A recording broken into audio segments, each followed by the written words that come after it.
আমার নাম মুশারফ হোসেন মুসু, ব্রাহ্মণবাড়িয়া জেলার মালিক সমিতির প্রচার সম্পাদক।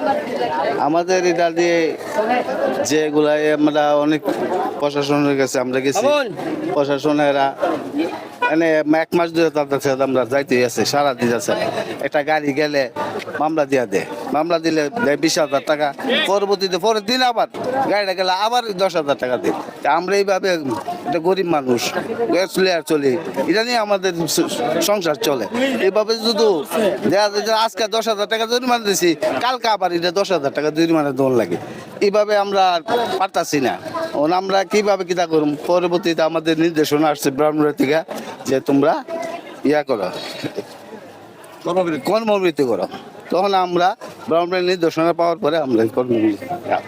আচ্ছা, আপনাদের যে চালকদের অনেকের দাবি হচ্ছে যে হাসিনা সরকারের পতনের আগে তারা হাইওয়ে পুলিশ ও ট্রাফিক পুলিশকে বিভিন্ন সময় মাসে মাসে মান্তি দিতে হতো, যার ফলে মান্তি দিয়ে গাড়িটা চলাচল করতে হতো। এখন মান্তিটা বন্ধ হয়ে যাওয়ার কারণে তারা অবশ্যই ঠিক। আপনি কি এটা মনে করেন কিনা? এটা মনে করি যেমন আগে একটা মান্তি দিত 500 টাকা দিলে গাড়ি ছেড়ে দিত, যদি 500 টাকা তাদের না নিতে হয় তাহলে আমরা দেখা যাইতেছে রেজিস্ট্রেশন নাম্বারটা যেটা পুরাতন হয়েছে এটা প্রতি বছর আমরা করতে পারলাম বলে, এই কারণে আমরা এটা করতেও পারতাছি না। এখন আমরা রেজিস্ট্রেশন নাম্বার দিয়েছে, এই বছর রেজিস্ট্রেশন নাম্বার দিচ্ছে, আমরা সবাই এখন নতুন গাড়ি, সব নতুন গাড়ি এখানে রেজিস্ট্রেশন নাম্বার আছে। রেজিস্ট্রেশন নাম্বার থাকলে কি কেমন হয়রানি তো ঠিক। আর আমি চন্দন, কালীকোত্র মালিক সমিতির সভাপতি, শ্রমিক মালিকের। আমাদের আজকের যে কর্মবিরতি আমাদের ডাক দিছে, এটা আজকের কর্মবিরতি নয়। আজকে সকাল 6টার থেকে ভোর 6টার থেকে অনির্দিষ্টকালের জন্য কর্মবিরতি আমরা ডাক দিয়েছি। এই জন্যেই 300 প্লাস গাড়ি আমাদের ব্রাহ্মণবাড়িয়া পুলিশ পাড়িতে আটক করে রাখছে 1 মাসের উপরে।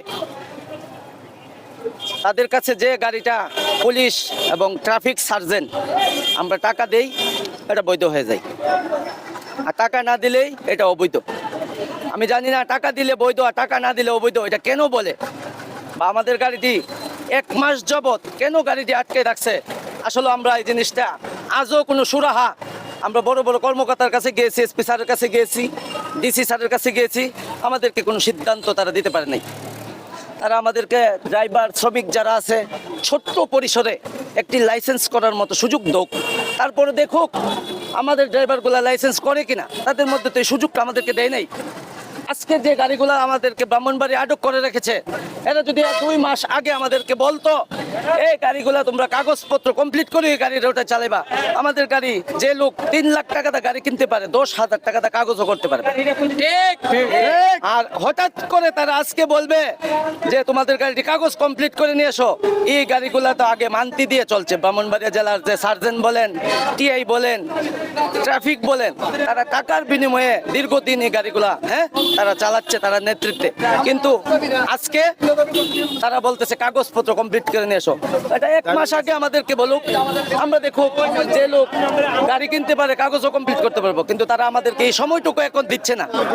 আমরা বারবার ব্রাহ্মণবাড়িয়া জেলার নেতৃবৃন্দ ওনার কাছে দাপে দাপে গিয়েছে, উনি কোনো সুরাহা, কোনো সিদ্ধান্ত আমাদেরকে দেন নেই। কেন দেন নেই? তারা বারবার কিছু হলে সিএনজির উপর আক্রমণ, সিএনজির উপর আঘাত, ড্রাইভারকে মারধর করবে, ড্রাইভারকে লাত্তি মারে, কুকুরের মতন ব্যবহার করে। কেন ভাই? আমরা তো আপনাদেরকে সেবা দিয়ে থাকি। আমরা যে কাজটুকু করছি আমরা সেবামূলক কাজ করছি, আমরা সন্ত্রাসী করছি না, চাঁদাবাজি করছি না। আমাদেরকে মাঝে মাঝে কিছু লোকায়া বলে আমরা এখানে চাঁদাবাজি করছি। কিসের চাঁদাবাজি? এটাকে চাঁদাবাজি বলা হয়? কোটি কোটি টাকা দেশ থেকে পাচার হয়ে গেছে, বিভিন্ন মন্ত্রণালয়ে চাঁদাবাজি চলছে, গুন্ডামি চলছে, এটাকে চাঁদাবাজি বলা হয় না?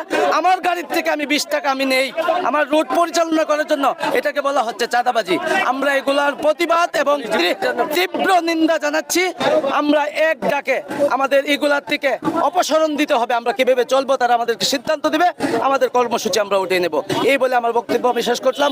ধন্যবাদ সবাইকে। আচ্ছা, আমাদের একটা জানার বিষয়, এক মিনিট, আপনাদের চালকদের অনেকে বলতেছে যে তারা লাইসেন্সের ক্ষেত্রে ব্রাহ্মণবাড়িয়া থেকে বলা হচ্ছে যে এসএসসি পাশের নিচে কেউ লাইসেন্স করতে পারবে না। তো সাধারণত আমরা তো যতটুকু জানি যে এসএসসি পাস করে খুব সাধারণত একটা ছেলে সিএনজি নিয়ে আসে না, বা এখানে অনেক মুরব্বীরা আছে, অনেক সিনিয়ররা আছে। ওই আমলে একটা এসএসসি পাস কিন্তু ব্যাপার স্যাপার ছিল। ওই সময় যদি উনি এসএসসি পাস করতে হয়তো আজকে উনি একটা ভালো সরকারি চাকরি করার কথা। তো এই বিষয়টা কিভাবে দেখতেছেন? আমাদের মনে করেন যে আমরা তো যে একটা ফ্যামিলিটা আছে, সবাই তো সংক্রান্ত পরিবারের কথা, ছোটখাটো একটা গরিব এক ক্লাস 5 যদি পড়ছে পয়লা থেকে দান্দা দেখা যাইতেছে। এখানে একটা অটো চালা একটা ড্রাইভার দেখা যাইতেছে, একটা বয়স হচ্ছে 8 বছর, সেও একটা স্ট্যান্ডিং দিলে বৈশা থাকে। আমাদের যে ড্রাইভারগুলো আছে এরা তো প্রাপ্তবয়স্ক, তাদেরও প্রাপ্তবয়স্ক হইলে কি করবো, শিক্ষিত সে লেখাপড়াটা হচ্ছে একটা অর্থতা রাখে, কিছু টাকা পয়সা না হইলে স্যার বাবে কি করে গৃহস্থী করে, বাপের গৃহস্থী করার পরে যে লেখাপড়াটা করে এটা হাল ধরে, ছেলে হাল ধরে, ছেলে খাল ধরে সেটা দেওয়া যাইতেছে একটা সিনজি চালায়, সেটা তাদের পরিবারকে একটা জীবিকা পালন করা হচ্ছে। যদি আজকে যদি শিক্ষিত এসএসসি পরীক্ষা বাংলাদেশে এখন বর্তমানে বাংলাদেশের মধ্যে 90% শিক্ষিত, আগে শিক্ষিতর হারটা ছিল না, এখন একটা হার শিক্ষিতর হার আছে। একটা ফ্যামিলি দেখতে গেলে একটা মহিলা, একটা মেয়ে, আমাদের একটা মেয়ে হইলো ইন্টার পাস, ছেলের মাঝে সংখ্যাটা কম, ছেলের মাঝে সংখ্যাটা কম দেওয়া যাইতেছে, গরিবের তাড়নায় সেটা সে গাড়ি চালাইতেছে।